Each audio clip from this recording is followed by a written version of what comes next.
Yan, biyahe ulit tayo mga boss. Gamit na natin side mirror natin, oh. Ayan, oh. Kita nyo ba yung side mirror? Mas okay siya kaysa dun sa sa bar end. Mas okay tong ganitong side mirror. Ayan, oh. Kita nyo ba? Ayan, oh.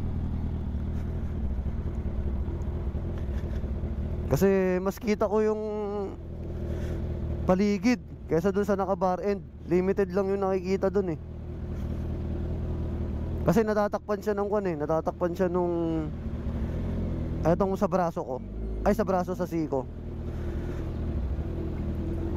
Hindi naman binasa yung RFID natin.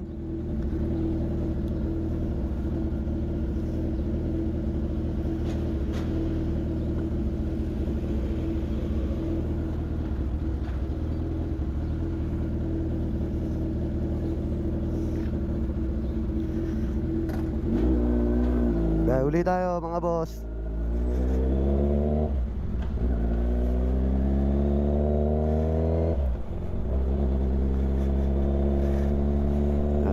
Dito tayo sa SLEX Mamplasan.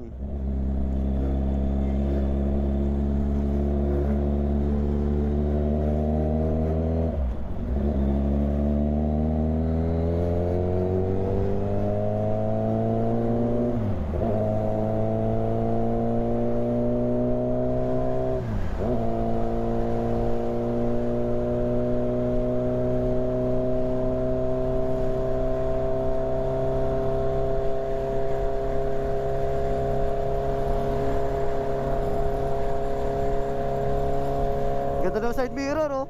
Kitang kita yung paligid. Ayun, oh. C5 BGC. Ngayon pa lang tayo nakarating. Sobrang traffic. As in, kahit tong big bike hindi ako makasingit. Pahinto-hinto kami para parang nakasasakyan tas sa EDSA ka dumaan. Ganun.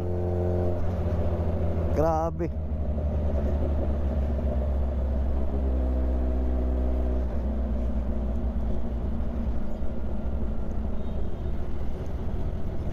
Ito na naman tayo.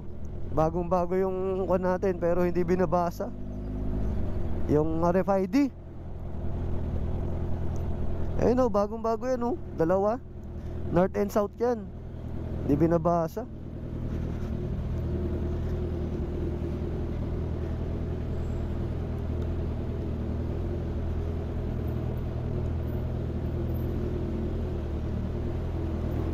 O diba hindi binasa?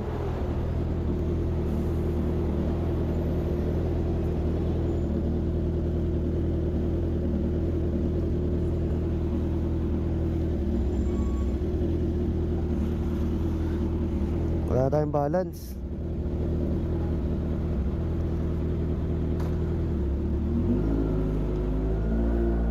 Ha?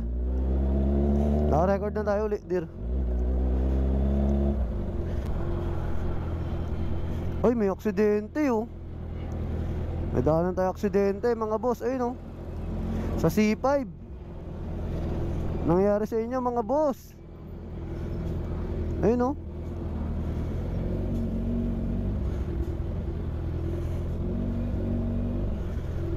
Aksidente, oh.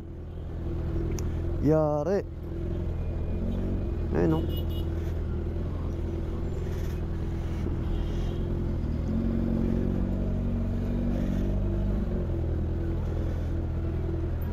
Nasalpok siguro si kuya. Ayun.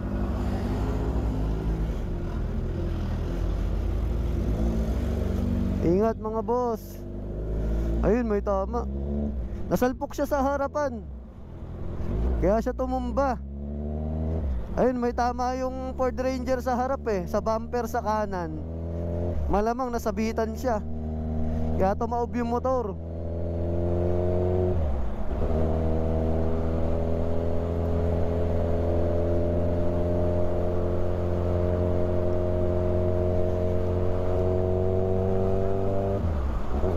Sana okay lang si Manong. Buti hindi siya tumama doon sa barrier, no, ng pagkatumba niya.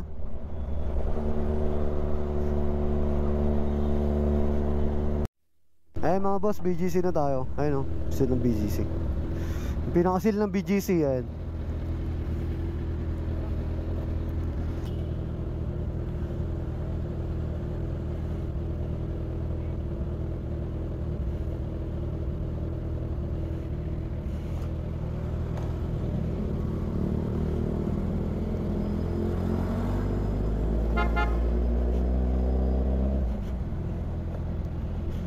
Let's go. Dito na.